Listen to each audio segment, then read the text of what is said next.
Welcome in, everybody. Thanks for coming back to find out what's next up. I'm Mark Halperin, editor-in-chief of Two Way, and your host to Everything Next Up. Very grateful to you for being part of this today. I'm going to talk a little bit about the media. I don't like doing it, but I'm going to do it again. You'll find out why. David Ignatius of the Washington Post is here, one of the most impressive columnists in American history. I don't say that hyperbolically. Incredibly skilled journalist, travels the world, talks to top officials in the U.S. and elsewhere. He and I are going to try to unpack Ukraine and explain what's going on and what might happen next. And then Jim Banks, senator from Indiana. We're going to talk a little bit NBA Finals, a little bit of culture of Hoosier basketball, and then the threat that China poses. It's one of the most important stories the United States is facing now and will likely face well into the future. So that's what we have on tap for you today. Want to start by thanking you for being part of this and ask you to help build the audience for this program. We're still a new show, and we're still looking to grow. So tell your friends and neighbors, your work colleagues and enemies, that they should become part of Next Up. You can watch us on YouTube or listen to us anywhere you get your podcasts. I was thinking the other day about the importance of building community around this show, making people feel like they're part of something larger than themselves, and that requires a name. So I've come up with a few. See if you like any of these. Next Up Nation, got a little bit of alliteration to it. Next Up Nation. Don't love that one, but putting it on the list. Next Uppers sounds a little bit like a narcotic, so I'm not sure that'll go. Or Nexters. Those are the three I have. But go ahead and put in the comments on whatever platform you're watching or listening to. What should we call the Next Up community? Got to have a name. Next Up Nation, Next Uppers, Nexters. Those are my nominees. But by the end of the summer, maybe the beginning of the summer, I want us all to have a name. So let's work on that. As I said, I don't like really talking about the media. This is not a media criticism show. And it's not great for any journalist to go around bashing the press because my colleagues don't like it. But I continue to feel compelled to speak up. And this week, a few things happened that in the last couple of days that make me just bonkers, angry and annoyed and frustrated. Because after 2016, when the press helped Donald Trump win, by covering him in such a hostile manner, I urged everybody to think through the way he was covered unfairly. Same thing happened in 2020 and 2024. He almost won in 2020, and in 2024 he did win again with a big assist, ironically, from the very liberal press corps who had as their avowed desire to stop him from winning. And in this term, he should be covered tough. He should be covered hard. He should be covered aggressively. But he should also be covered fairly. And what prompts me to talk about the media again today is a few things. I said there's a couple instances, pretty prominent instances in the media that I want to highlight where the anti-Trump or anti-MAGA bias is quite clear. But really what spurred me was a conversation with what people in the press call civilian. I was at a kid's birthday party over the weekend, and I talked to someone who, another dad whose kid was at the birthday party, and he's a civilian. He's not in journalism. He's not in politics. He's got a totally different profession. But he's super interested in the media. And he's fair-minded. He's not, aggressively pro or anti anything.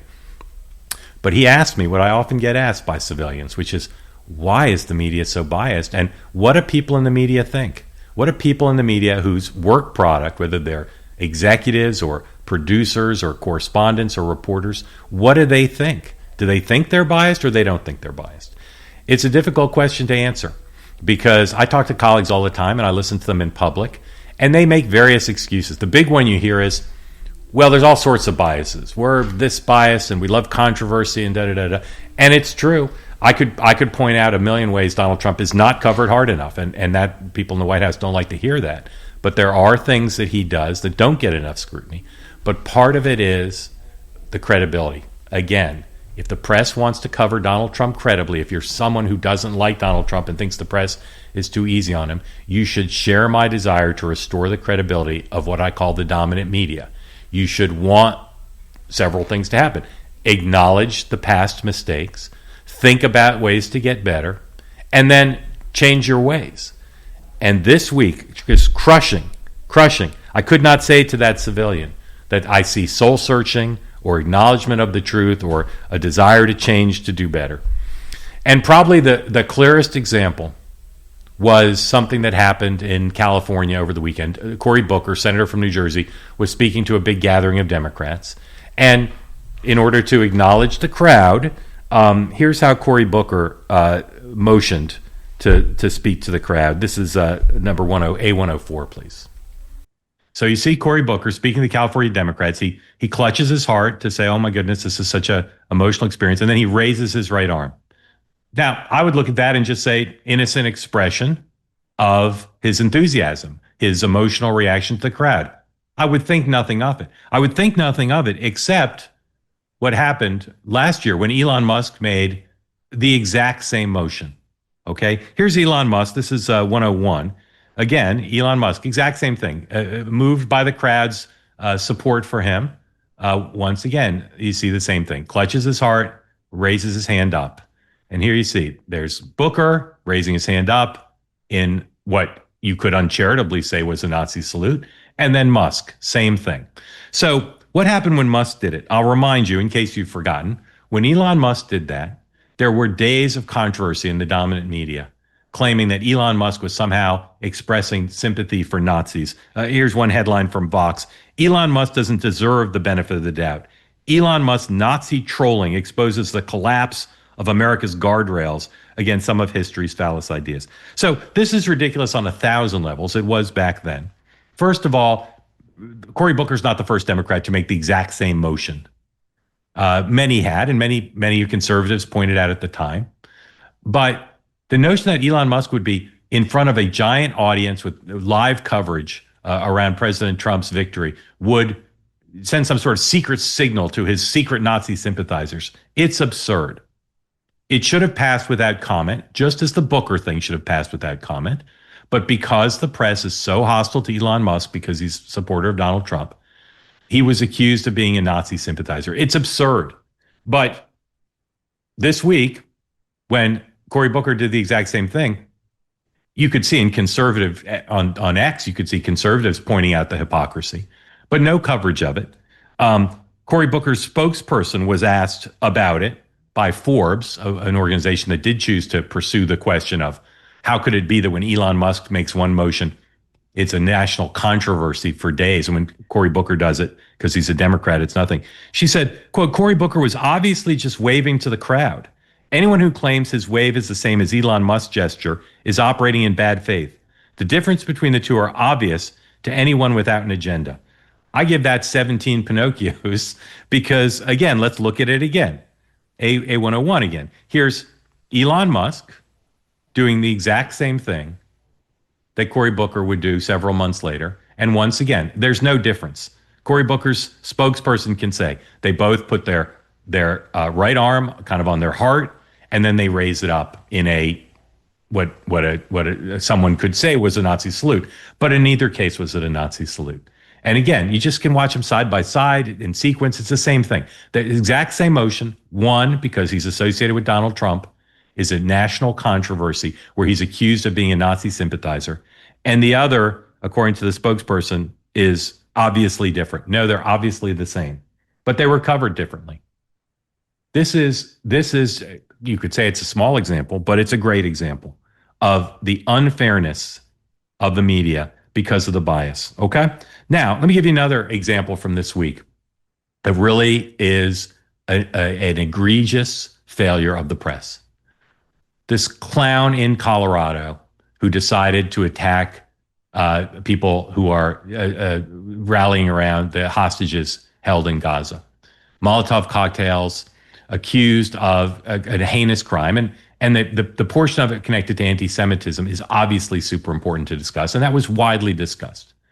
But what most of the dominant media ignored was the circumstances under which this gentleman was in the United States, here illegally.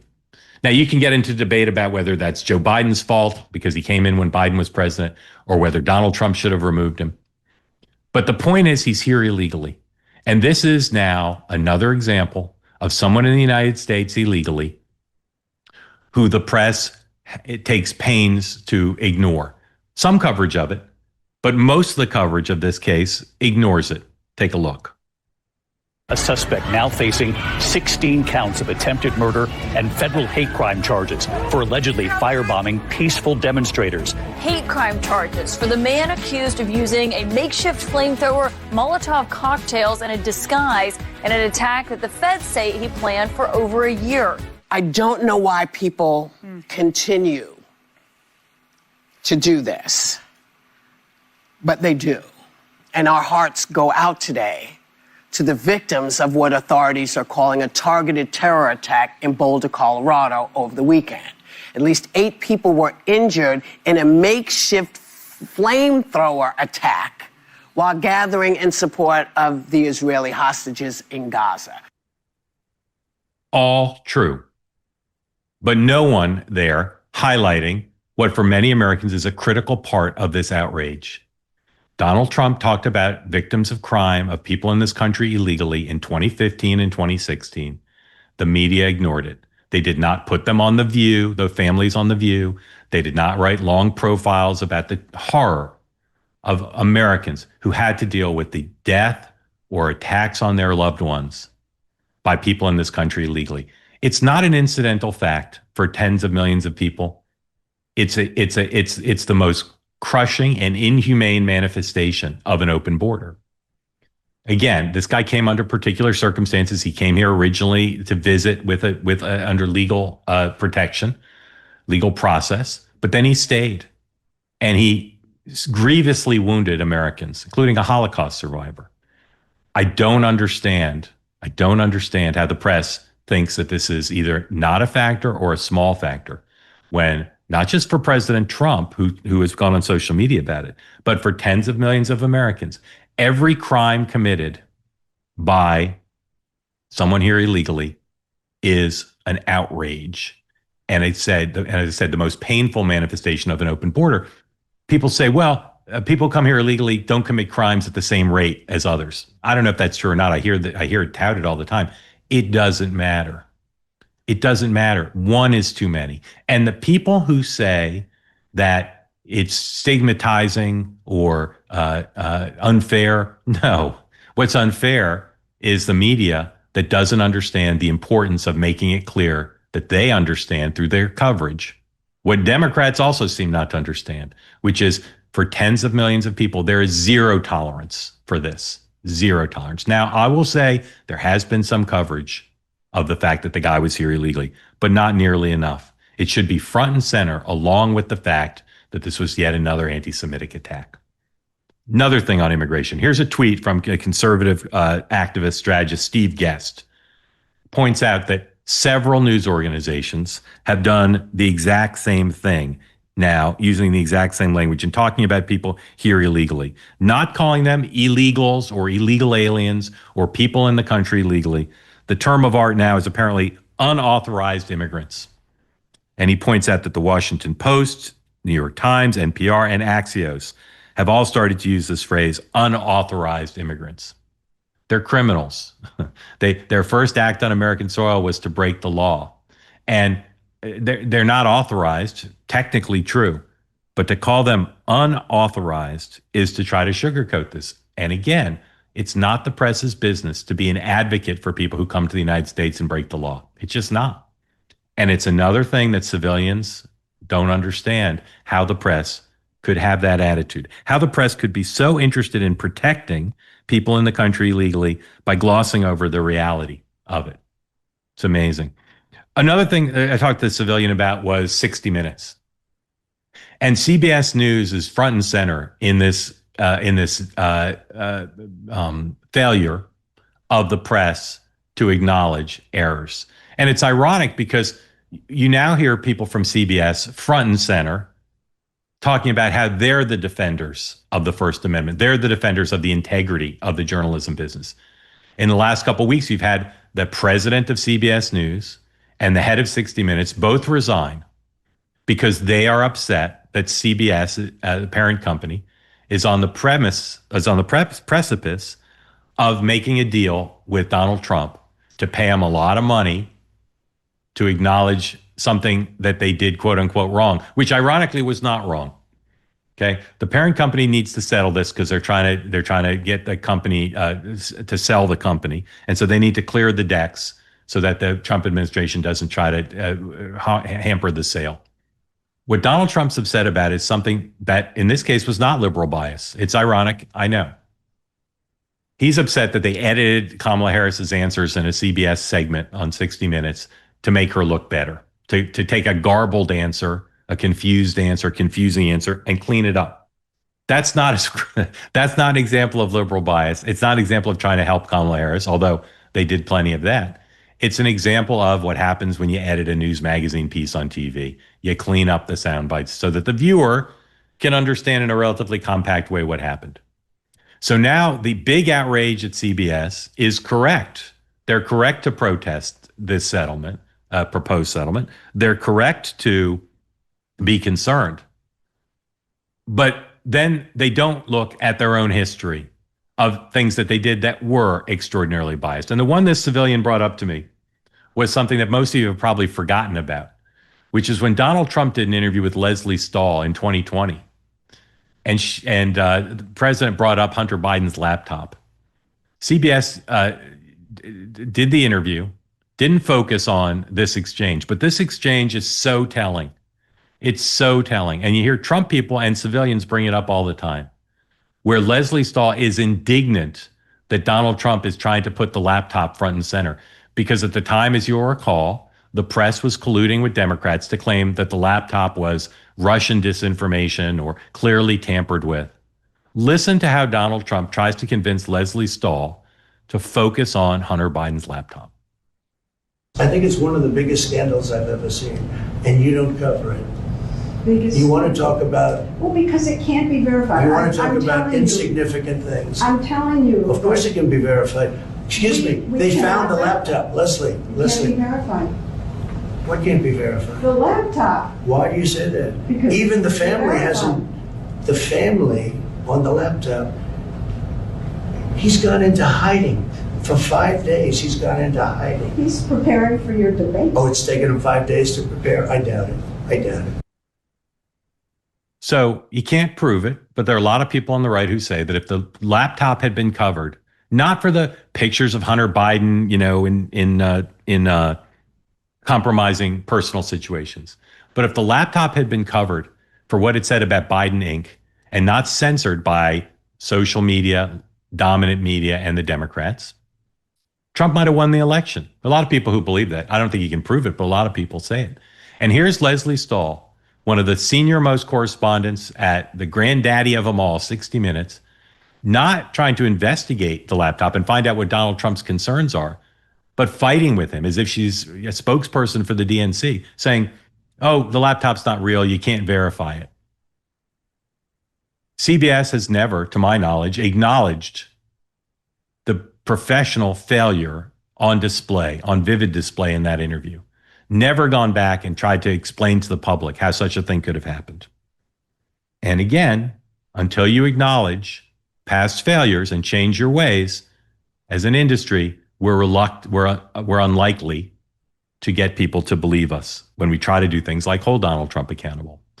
Here's another 60 Minutes moment. Scott Pelley, a recent graduation speech in which he, without naming Donald Trump, gives a catalog of things that he is worried about in the Trump era. And I will tell you, as you listen to it, everything he says, people on the right would say occurred under Joe Biden. Every example, every worry he raises, people on the right would say happened under Joe Biden. Let's listen to Scott Pelley of 60 Minutes. But in this moment, this morning, our sacred rule of law is under attack. Journalism is under attack. Universities are under attack. Freedom of speech is under attack. And insidious fear is reaching through our schools, our businesses, our homes, and into our private thoughts. The fear to speak in America The Wake Forest class of 1861, they did not choose their time of calling. The class of 1941 did not choose. The class of 1968 did not choose. History chose them. And now history is calling you, the class of 2025. Now, to be clear, the concerns that Scott Pelley raised there as they apply to the Trump administration are legitimate and should be debated and discussed, and the press should be aggressive about them in every respect. But to ignore the fact that it's not just the MAGA view, but any objective view, that every one of those concerns was also implicated by the actions of the previous Democratic administration, is to once again send a signal to my civilian friend and tens of millions of others that the press is not concerned about holding Democrats to the same standards. You would never hear a CBS correspondent, unfortunately, deliver a speech like that to a commencement during a Democratic administration. And that's why the press needs to think about it. They need to go back to say, well, how did we cover the Hunter Biden laptop? And then more recently, how did we cover Joe Biden's mental decline? We've talked about this here before. I keep waiting for the press to come clean. All the discussion around this book by Alex Thompson and Jake Tapper is about the so-called Democratic Party cover-up, the White House cover-up. And once again, we have a prominent Democrat going on camera with CBS News and being asked the wrong question. I can't say this enough. Stop asking Democrats, did you see privately Joe Biden display cognitive decline? Because I can tell you what they're all going to say. Not, you got me, I admit it. I saw cognitive decline in private and I never disclosed it. What they're going to say is, I never saw it. It's not the right question. The right question for Democrats is, since you saw the cognitive decline in public the way we did, what did you do about it? And why didn't you do anything about it? And then the question for the media is, what role did our news organization play in the cover-up? Here's Bill Clinton being interviewed by CBS News. He's got a new book out, a new spy novel. But here's Bill Clinton being asked, once again, the wrong question. Did you ever have a moment with him where you thought maybe he was unfit to run for president? No. Not the I right thought he question. was a good president. The only concern I thought he had to deal with was, could anybody do that job until they were 86? And we'd had several long talks. I had never seen him and walked away thinking he can't do this anymore. He was always on top of his brief. Again, it's possible that whenever Bill Clinton saw him in private, he was on top of his brief. But Bill Clinton watches C-SPAN and cable news, and he saw the same things that you did and I did. Stop asking Democrats if they saw it in private. No one's going to confess. Ask them why they didn't do anything in public. And then, if you're in the media and you want to restore credibility, stop trying to run at the clock. The press is trying to run at the clock and never acknowledge failure, massive failure, epic failure, what I've called the biggest scandal in American media history, and blame it all on a few Biden aides for covering it up and sort of semi-blame other Democrats for not admitting that they saw it in private. This is why the guy I talked to at the birthday party is turning to programs like this, which I'm grateful for. Because how could you watch a place that calls itself a news organization and expect them to cover Donald Trump fairly, tough, but fair, if not only did they cover the previous administration with their head in the sand because they didn't want to help Donald Trump win and they were intimidated by the Biden team, but won't acknowledge that what they did was wrong and won't think about how to explain to people how they're going to do better. It's appalling. And it's going to happen unless people start to say to news organizations, you need to explain yourself. If you want my business, if you want my eyeballs, if you want my subscription money, if you want me to patronize what you're selling, you have to explain the failure. And you have to come clean about it. Leslie Stahl never come clean about the laptop. Scott Pelley never come clean about the abuses of all those same issues under the previous administration. These news organizations continuing to not be straight about the damage that people in this country illegally have done, including in some cases violent acts against American citizens whose families have a right to expect the government to secure the border, and when mistakes are made, to express outrage about it rather than to pretend it hasn't happened or grudgingly acknowledge what happened. That's what people have a right to expect. And for the media, I'll say again, you want to be in business, you want to survive, cover everything fairly, and don't cover Democrats different than Republicans. It's pretty simple. All right. Next up, we'll talk to David Ignatius about Ukraine and the tough choices that the world faces there. And then a little bit later, we'll talk to Indiana Senator Jim Banks about both China and about the NBA Finals and Hoosier basketball, which is one of the great traditions in all of America, sports and otherwise. Stay with us for more of what's next up. Hey everybody, tax day may have already passed, but for millions of us, the real trouble is just beginning. If you missed that April 15th tax deadline, or you still owe back taxes, the IRS is ramping up enforcement. Every day you wait, it only makes things worse. With over 5,000 new tax liens filed every day, and tools like property seizures, bank levies, and wage garnishments, the IRS is applying pressure at many levels that we haven't seen in quite a few years. Look, increased administrative scrutiny means collections are moving fast. But here's the good news. There's still time for Tax Network USA to give you a hand. If you're self-employed or you're a business owner, even if your books are a mess, they've got it covered. Tax Network USA specializes in cleaning up financial chaos to get you back on track quickly. Even after the deadline, you can still regain control. Your consultation is completely free, and acting now could stop penalties, threatening letters, and surprise levies before matters escalate. Call right now, 1-800-958-1000, or you can visit them at tnusa.com/nextup.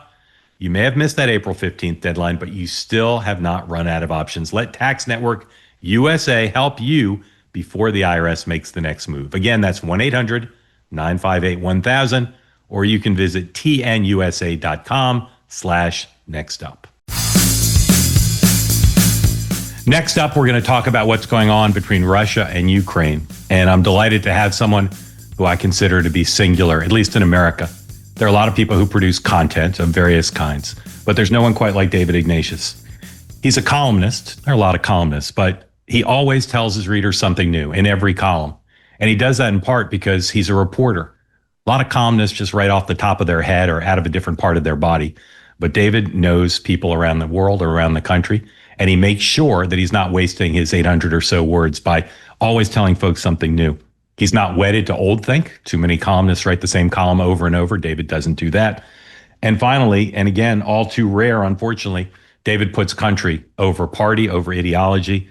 He cares about the things he covers, and it comes through in every word. And couldn't be happier to have David Ignatius make his Next Up debut. David, thank you for being here. Thanks. Couldn't say anything nicer, Mark. Meant it all. It's true. You are singular. I want to just start with Russia and Ukraine and talk about it from the perspective of the three leaders. But first, facts on the ground.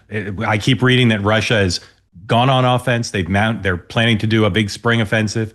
We've had the drone attack by Ukraine, but that's in the face of a lot of Russian aerial attacks. So where does the war stand in terms of, does Russia have more territory than it's ever had since the start of the war? Less? Are they poised to maybe make a breakthrough? Where does it stand on the ground? So just to briefly summarize, I'd say we're still in a war of stalemate, attrition. Russia has not, after 3 years, managed even to conquer all of Donetsk province, one of its basic targets when the war began. It's making slow incremental gains. It has been for at least a year in the war in the East. And Russia is said to be poised to make a significant new offensive from the northeast, heading toward Kharkiv and other targets that have been long in its sights. I think the question really is, what's the psychological balance in the war? When I was in Ukraine in the fall, I felt that they were really reaching a level of demoralization that was dangerous. That was, for me, the moment at which the Biden administration strategy of as long as it takes became obviously inappropriate. They were, as I wrote, bleeding out. I was just there 2.5, 3 weeks ago, and I found a quite different mood. The worst has happened for Ukraine. Donald Trump is president. Donald Trump is leaning toward Moscow. Ukraine feels on the verge of being abandoned by the United States, and yet, even so, it's still holding its ground. And I think it's in the interests of the morale of the country and the forces at the front that it's undertaking these very daring, audacious moves like the attack on the bombers on Sunday that caught the world's attention. I don't think that's a game changer in terms of the order of battle, but I think it's a significant morale boost. So just to come back to where we were, it is still a stalemate. I think Russia will make gains this summer. The thing that worries me and most people, I think most, is the danger to Ukraine's cities as Ukraine's air defenses begin to run out. There just aren't enough interceptors in the world to keep firing at the number of missiles and drones coming in. And then the level of destruction for Ukraine that's beyond anything we've seen. That's my fear. That by September, those cities will be in much more ragged shape. It seems to me the biggest questions go to Putin. What incentive does he possibly have now to negotiate a settlement? Almost none.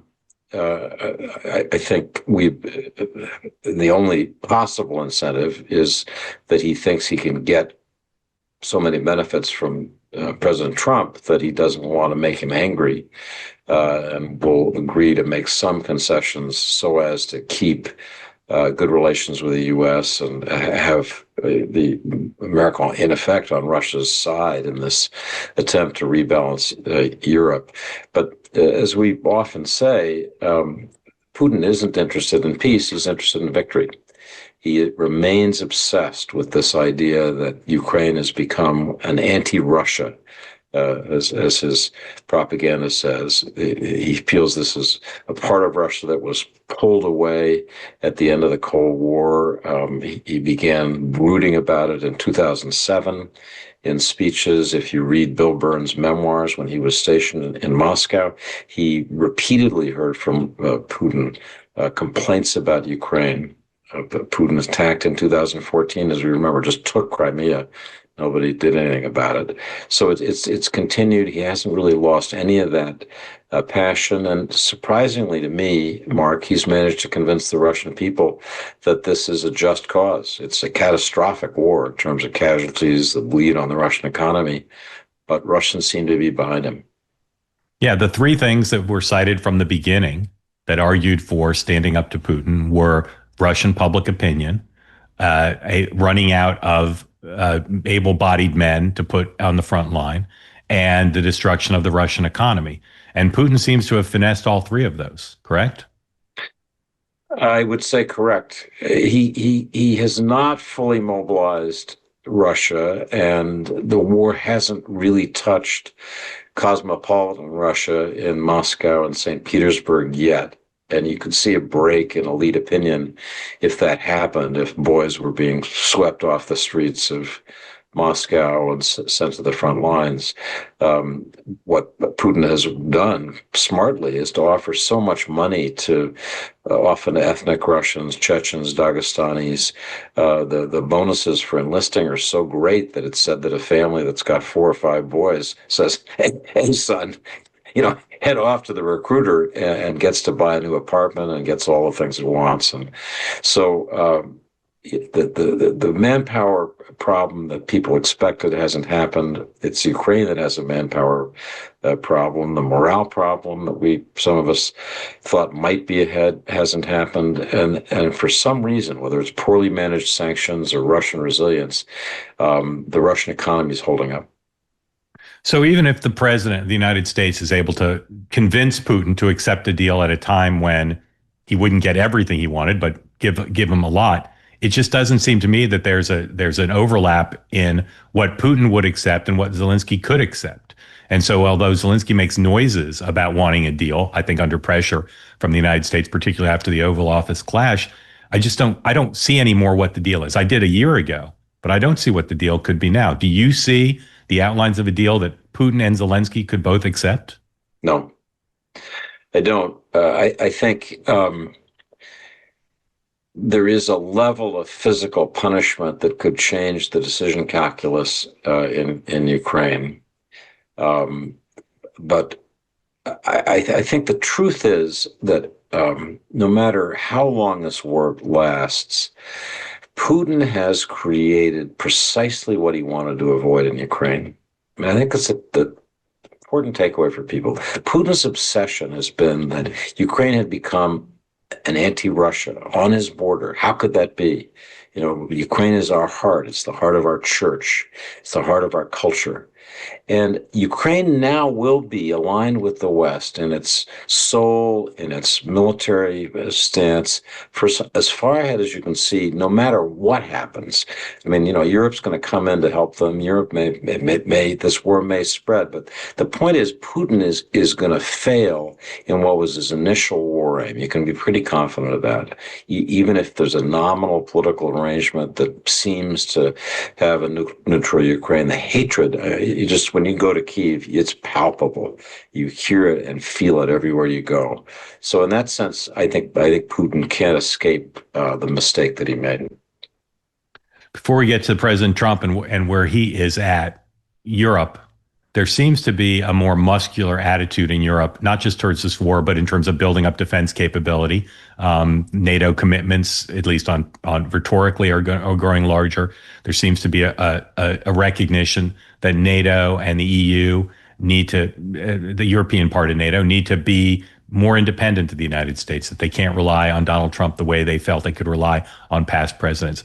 Do the European leaders have the will and the material and the funding to step in if they decide they want to help to give Ukraine what it needs to continue to fight the war if the United States steps away? The honest answer is we'll see, but they're certainly talking as if they're ready to stand tall with Ukraine. I've been amazed that the new German Chancellor, Friedrich Merz, is talking about a 5% of GDP commitment to defense spending. That is astounding. It's far more than double what Germany used to spend. He has talked about creating a German army that's the most powerful in Europe. Once upon a time, that would have scared people, but now it's a welcome buffer against Russia. Again, if Russia continues threatening the Europeans, Russia's been waging what amounts to a paramilitary covert operation against European countries in NATO, blowing up warehouses, threatening to assassinate people, operations across Europe. If that intensifies, as it could, if the price of resisting increases, Europe may lose this newfound courage. But for the moment, I've been genuinely impressed that the Europeans, after decades, Trump was right, after decades of ducking their responsibilities, are stepping up. It's ironic because they're stepping up under pressure from Donald Trump, and they may execute what he may not be willing to do, which is robust support for Ukraine. If you want to be, I think, 1 sec, yeah, Mark. Yeah, so I think it's important because Trump often claims credit for this European turnaround. They're stepping up because they're afraid of this aggressive expansionist Russia. They're frightened of Putin. They're not doing this because Trump told them to. Well, interesting. How do you know that? I don't, but Trump was hectoring them through his first term, and he didn't get much. I just am describing the change that I've seen in European attitudes, especially in Germany, about the nature of the Russian threat. I mean, the Green Party in Europe, no friend of Donald Trump's, is among the most hawkish about defense, and that's because of a fear that Germany, what it represents, is under threat from this authoritarian Russia. So they're not pro-Trump, but they're pro-defense. What a European, say German, French intelligence and defense officials, what's their worst case scenario? If Putin really goes on the march, are they talking about tanks on the Champs-Elysees? What are they concerned about? So I haven't heard detailed discussion of contingencies. I've heard about concerns about actions that in effect compromise NATO's commitment, Euro's commitment to defend itself, a move on one of the Baltic states that doesn't trigger an enormous reaction that's just accepted. That the stronger Russia's now going to operate in Lithuania is going to take a little bit of the Finland. I don't. In truth, I think Europe, both those states backed by NATO, backed by Germany and Britain, will react. Just to add one more interesting bit to the mix here. In this crisis, with the U.S. pulling back from Europe and Russia becoming ever more aggressive, Britain is finding its way back into the European defense community as a leader. As a kind of strong outrigger in a way that I think reassures Sweden, Finland, Poland, all the key frontline states are happy to have Britain's commitment in Ukraine on the ground in terms of special forces operations that aren't disclosed but are widely known has been greater than anybody else's. Yeah, I mean, it's a hugely undercovered story. I agree. The fact that Britain and Germany and to some extent France have all stepped up in a way we haven't seen really since World War II in terms of how assertive they're being and with a great deal of purpose and putting some money behind it. If you want to be generous to President Trump, you could say his current posture towards Ukraine is opaque. Less generous is there's no policy. And he's either making it up as he goes along or doesn't have one because he's paralyzed. What's the best interpretation you can put on the current statements he's made and Secretary of State, Secretary of Defense? What's the best case you can put on what their vision is to how to deal with the war? So I've been supportive of Trump's statements through the campaign and after about making ending the war a priority. I think the seeking peace in this conflict is a worthy goal for the United States. And you could argue that Trump, because of what he imagines is his special relationship with Putin, could do what Biden couldn't. So I've been supportive of that. My biggest problem, Mark, has been that they have been so disorganized. They have different envoys, Witkoff handling Russia, Kellogg handling Ukraine, but not communicating very well. They have different strategies. One week they're seeking ceasefires that will be expanded, and then Russia says no, and they drop that, and then they have another approach that's to set up term sheets, and they try to narrow the different term sheets, and then they say no, we'll abandon that, and then it's high-level meetings. So they've gone from strategy to strategy, and my conversations with people who are involved in the teams who are doing the work says that the disorganization is something they feel viscerally. They don't know who's supposed to be on the plane to the next set of negotiations. There's literally, no designation. We're going to have this one, and staffed by these people. Witkoff's undertaken an enormously difficult, important negotiating role. He's pretty much disdained any kind of staff infrastructure. He doesn't want a lot of CI briefing. He doesn't take people with him on his airplane. So that's been my biggest disappointment. They've taken on a big, worthy goal in making peace in Ukraine, but they got to take it seriously and be systematic in following through this stuff. We're just going to walk away. Well, they may. What they don't realize, I think, is if they walk away, Ukraine's going to keep fighting. They think walking away is tantamount to ending the war. It isn't. It's the opposite. If the United States walks away, whatever European efforts there are, is it possible that the facts on the ground could change and Putin could effectively win the war? Is that a possibility?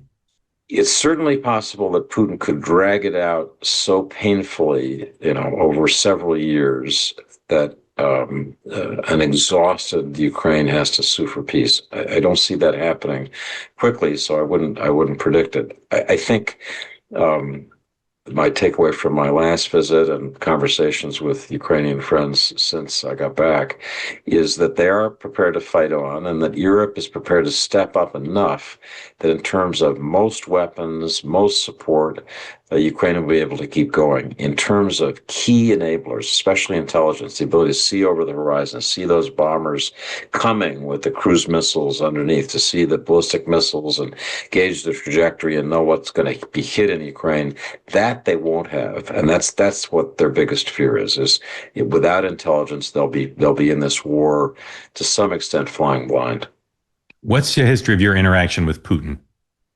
Zero. Do you think you understand him?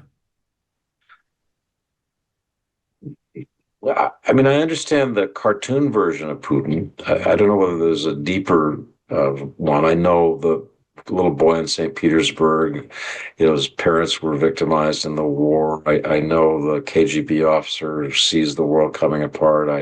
I know the little guy who learned that, the only way to fight bullies is to be one yourself. In a sense, those are the cliches about Putin. Whether there's a deeper, more complicated person beneath that, I don't know. I've grown to respect his ability to use power. I made a study once just looking at everything he did over the course of a couple of weeks. Every meeting, they keep videos of everything. Just watch him through a couple of weeks. And he's very energetic. I mean, he goes to all these goofy committee meetings and a forum for the advancement of such and such.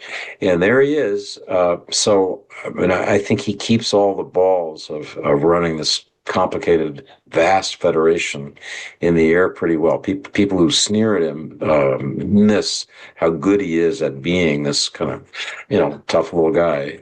He does that well.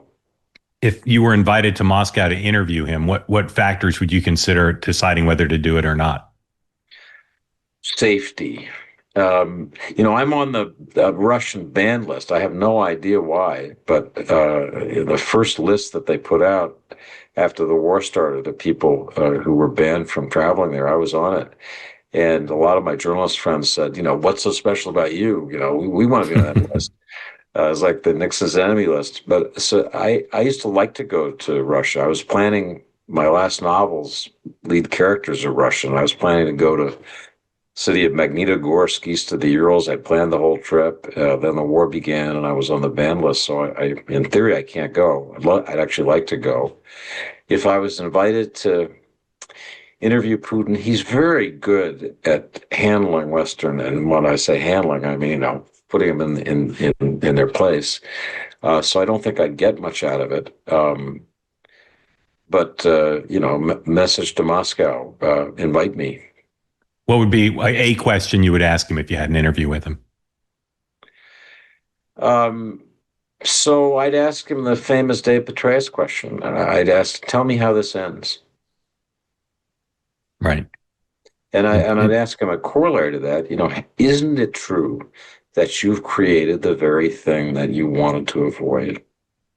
Isn't that the consequence of what you've done? Which is being encircled by the West?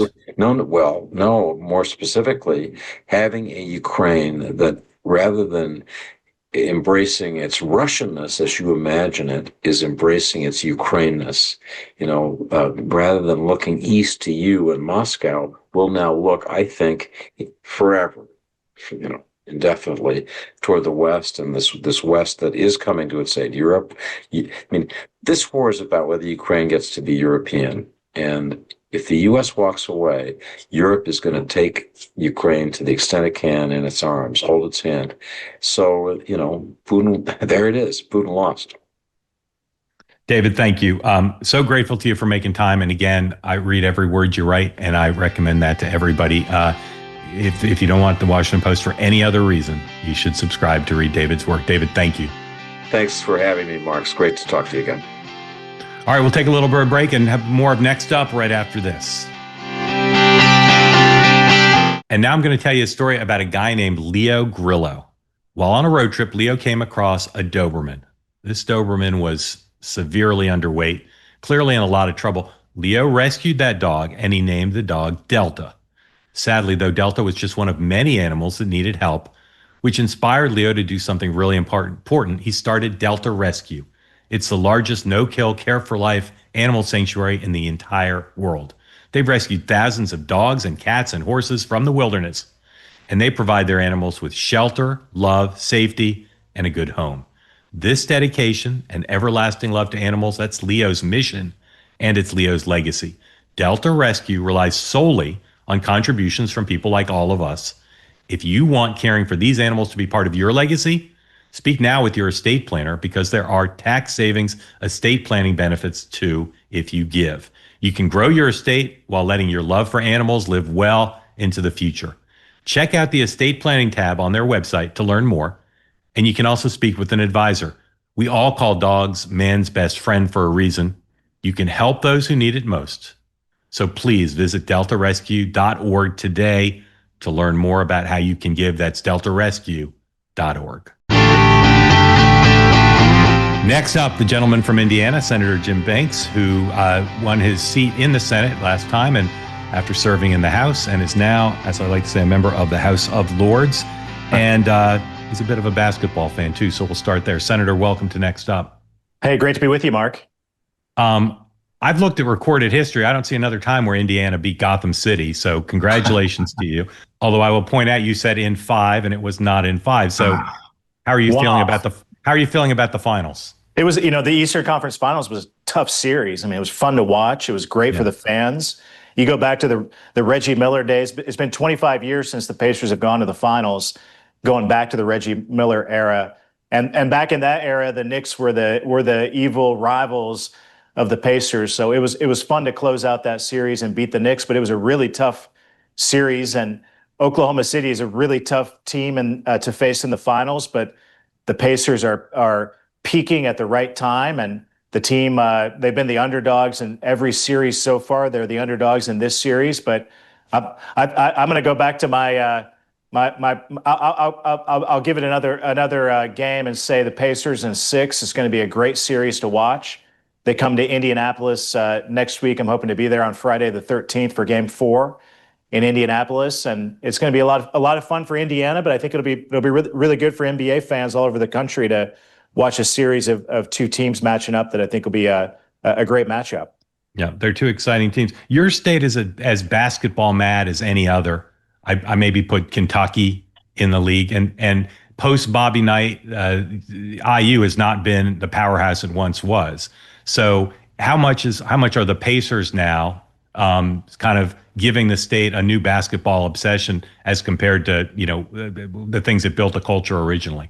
Yeah, it was not. I went to Indiana, and I bleed Indiana basketball. It was one of the reasons that I went to college at Indiana University was to go to games, and I was there when at the end of the Bobby Knight era. I was a student when Bobby Knight was fired, and since then it's been IU basketball has been a mess. We're now a football school. I mean, Indiana football had the best football season we've ever had last year, and it was a lot of fun to cheer for something I've never cheered for before, Indiana football. But Purdue has had a great run in college basketball. I went to the championship game a couple of seasons ago with Zach Edey, and you had the Butler Bulldogs not that long ago that went to the Final Four 2 seasons in a row, and you're right. I mean,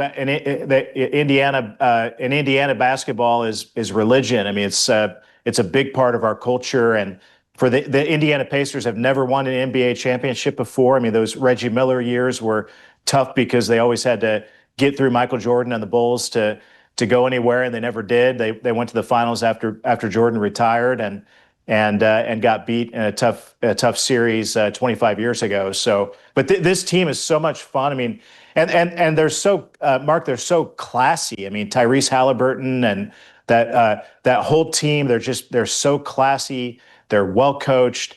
It's a lot of fun for the fans and for our state, and nobody predicted that they would go this far. So that's a fun part of the story too. I mean, they truly are the underdogs. They've been the underdog in every series.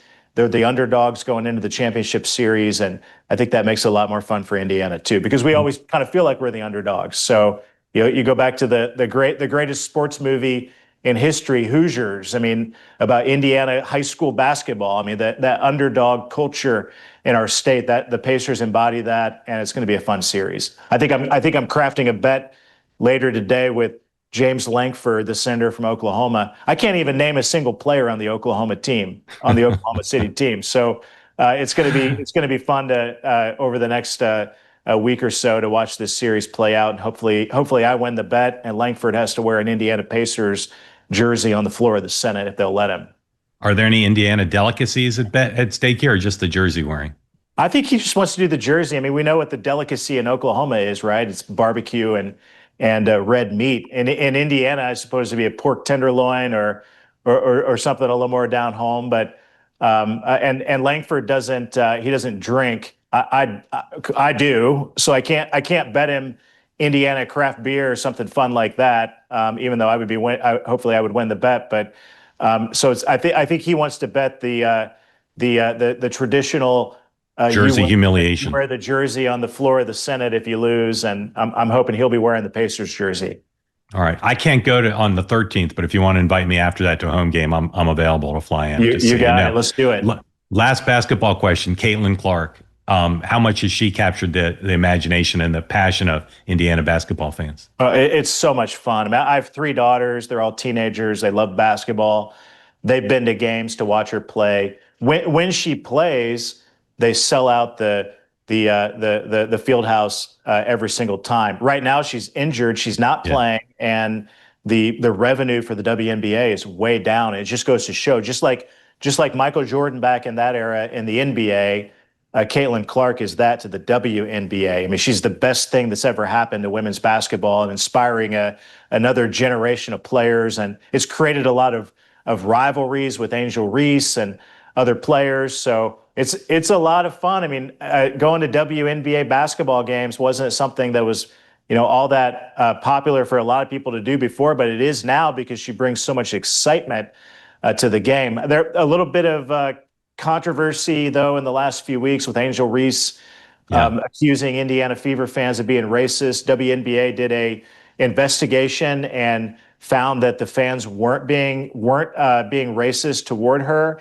It's a little disappointing because these fans are my constituents. They're my people. They're Hoosiers, and I know that they weren't. I know they weren't being racist. I mean, it's a heated rivalry between her and Caitlin Clark, and I wish that would have been handled a little bit differently. But that intrigue and that controversy makes it even that much more fun for the fans and get them fired up. And Caitlin Clark has brought Indiana to a whole new level when it comes to basketball. And it was fun to see her in the front row cheering on the Pacers in Game 6 when they closed out the Knicks in the Eastern Conference Championship. And she brings so much excitement to our capital city and our state, and it makes it a lot more fun. Yeah, I would say the Pacers this season and Clark in general transcend basketball and sports. They really become a cultural phenomenon, and not just in the state, but nationally. And all I want is a Halliburton-Clark three-point shooting contest. That'd be a lot of fun. That'd be a lot of fun. All right, let's switch from basketball to talk about China, something you focus on a lot. What most worries you now? If you look at diplomacy, economics, military, spheres of influence, what are your top concerns now in the very complicated relationship between the United States and China? Well, you got to go back 8 years ago at the beginning of the first Trump term, and it was me and Mike Gallagher, who was in my freshman class in the House, and Tom Cotton, maybe a few others who were, and President Trump in that first term. I mean, President Trump was the first candidate for president, Republican or Democrat, in my lifetime who was speaking out about the China threat and actually called China an existential threat to the United States of America. No, Republicans and Democrats before him, they never spoke. They never used the words that President Trump did. Remember 8 years ago when the first Trump administration rewrote the national security strategy for the military, they named China and Russia as great power competitors to the United States and started that process of revamping our military and the focus of our national security apparatus more geared toward the China threat than it ever was before. So Mark, I'm more optimistic today because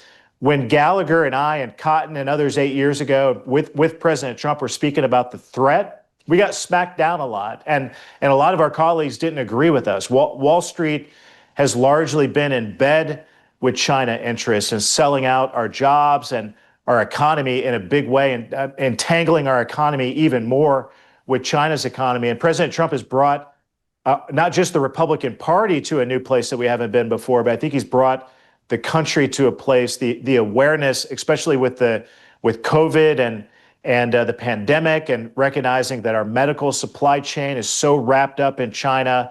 That awareness is there today more than ever before. So fast forward to right now, and what President Trump is doing with the tariffs is so important that, and I call it, he doesn't like to use this terminology, but this is what I tell Hoosiers at home, is that this is short-term pain, but the long-term gain for our kids, for our country, to disentangle our economy from China and diminish China's overall global economic stature is really good for America. And I think the tariffs are doing that. I mean, there's good evidence of it. I mean, whether it's, I know President Trump wants Apple to make iPhones in the United States of America, and I do too.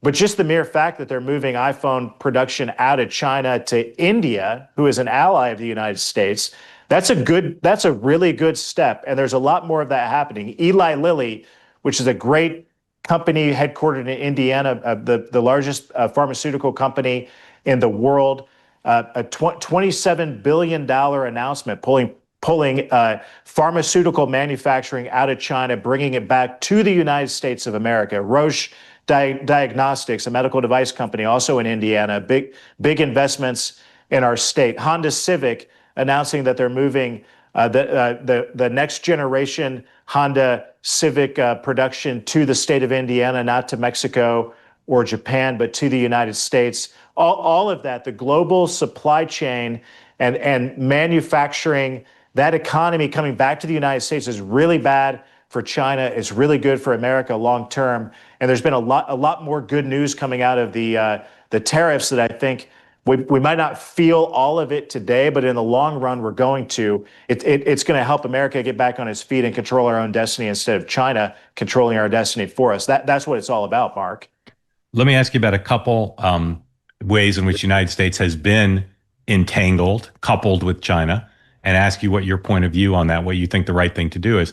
Should American companies be making investments in China? Should they be doing deals in China? Should they be opening banks? Should they be buying factories? Should they be partnering? Or would you like to see all of that end? Well, of course, I'd like to see all that investment in the United States or in places that are beneficial to the United States. But the bottom line is that there should be no incentive for American companies to sell out America and do business in China. I mean, look at NVIDIA. I mean, of all people, I mean, I got to the United States Senate.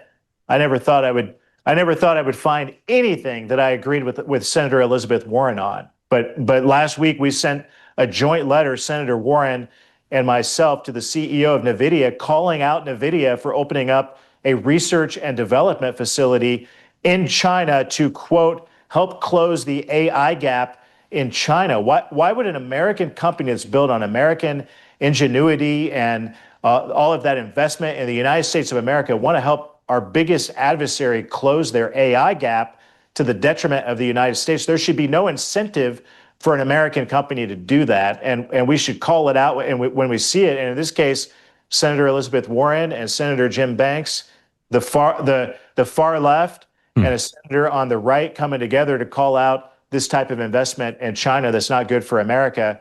I think you're going to see a lot more of that to come as the parties realign and recognize that China is the biggest threat to America militarily and economically, to the working class men and women of this great country. That's what we should be calling out and incentivizing those companies to make those investments in the United States of America instead. And that's what President Trump is largely doing through the reciprocal tariffs. And it's been, in my view, it's been very effective so far. Did you get an answer to that letter? We sent it last week. Haven't heard from the CEO yet, but we'll keep pushing. Senator Warren is the ranking member of the Banking Committee. I'm a new freshman member on the Banking Committee. We have oversight of export controls and the Exim Bank and some of those federal jurisdictions. So we're going to keep pushing. We're not going to let up on them. What about Chinese students, graduate students, undergraduate students in higher ed coming to the United States? Should they get any slots in American colleges and universities, or would you like to see no Chinese students studying here? Well, I think, America is the most generous country in the world, and we welcome foreign students at universities. In Indiana, for example, Purdue University is a large Chinese a student visa student-based population at Purdue University. But what President Trump is doing, I think, is really important in cracking down on Chinese students with ties to the Chinese Communist Party. And I think that is a common sense step to prevent our students from coming to the U.S. and stealing our intellectual property, being involved. Those students should never be involved in sensitive national security related research that goes on at a lot of these universities. We shouldn't allow that to happen. So those are the things to be cracking down on, and President Trump is doing that. All right, none of us want spies here, but what about students we don't have any reason to believe are spies?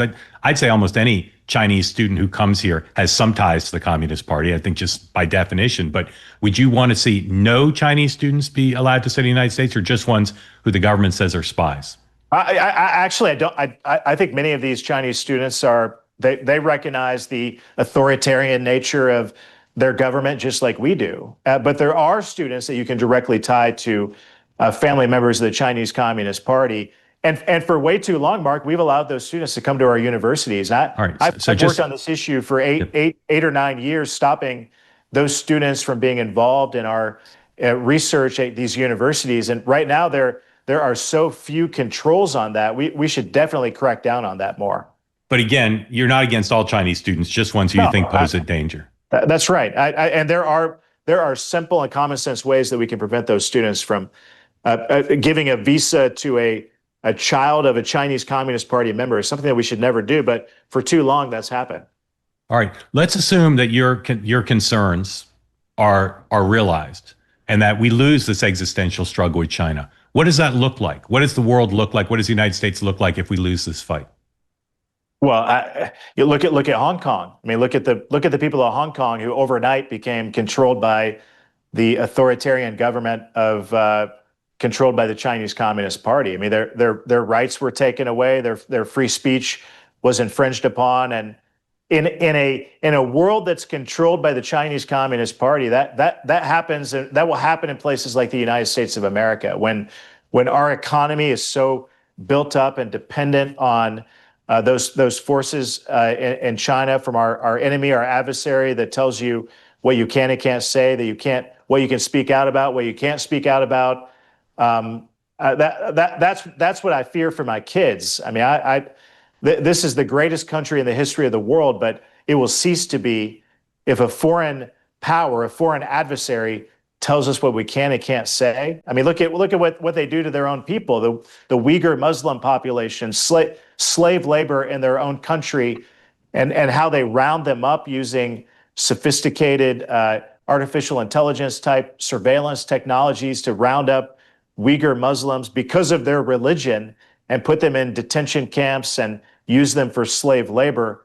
That's what I fear for the U.S. and the rest of the world. But a world where China is not the dominant superpower, and one where first and foremost that America controlling our own destiny is good for the rest of the world too. I mean, that's the type of world that Europe should hope for. And this is my message to Europe in recent months, is to step up and do more to focus on the Russia threat, so that America has the threshold and the resources to step up and do more about the China threat.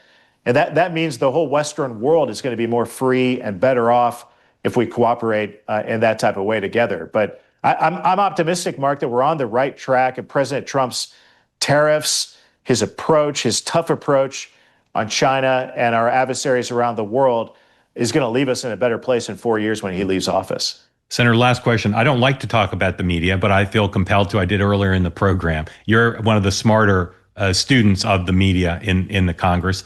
What's your advice to organizations like CBS News, the New York Times, about how to be a successful business and to live up to their professional responsibility? Well, tell the truth and provide the news. I can't tell you, Mark, how many times my constituents ask me, where do I go to get the news? Because they're so sick of the ideological slant of mainstream media. And I know they're finding it in places like with you and reading your newsletter and watching you on this podcast and following you. They're looking for the news. They're hungry for it. I mean, truly, my constituents are hungry for the news. And the more that you tell them the news and tell them the truth, I think that's the business model that's going to prevail. Otherwise, it's just noise, and it's ideological. It's mouthpieces for one party or the other. That's not what they're looking for. They're looking for unbiased news. I mean, I hear it every single day. All right. Beat China, beat Oklahoma City. That's the lesson of this segment. Senator Banks, grateful to you. I'll see you out there maybe, but I wish you luck. And I'm an Eastern Conference guy, so I'm all behind Indiana for this series. Go Pacers. Go Pacers. Thank you, Senator. All right. More next up in just a bit.